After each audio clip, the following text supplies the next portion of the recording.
ভালো থাকবেন, সবাই দোয়া করবেন।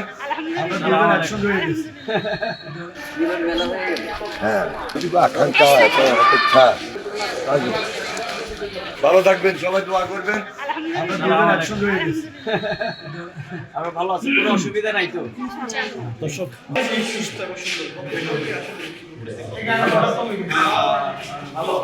অসুবিধা নাই।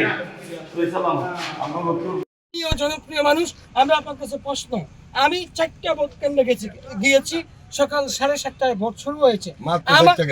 আমার ইতিহাসে আমরা 12-13টা ঘুরে ভালো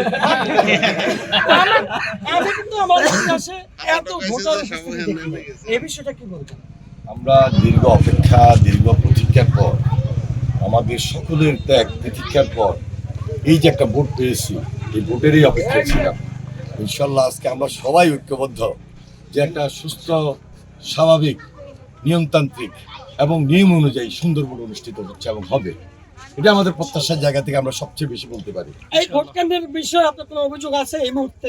এখন পর্যন্ত আমি এই ধরনের কোনো অভিযোগ পাই নাই, দু একটা থাকতে পারে, এগুলো খুব সিম্পল। যদি এই শান্তিপূর্ণ পরিবেশে ভোট অব্যাহত থাকে, আপনি ফলাফল যাই হোক মেনে নেবেন? অবশ্যই, যে ঐক্যবদ্ধ বললাম।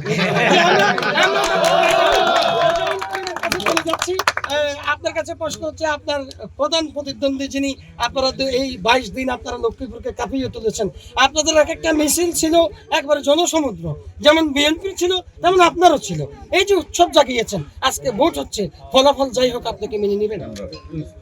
ধন্যবাদ। আসলে আমরা এই প্রতিদ্বন্দ্বী বলি না, আমরা বলি প্রতিযোগী।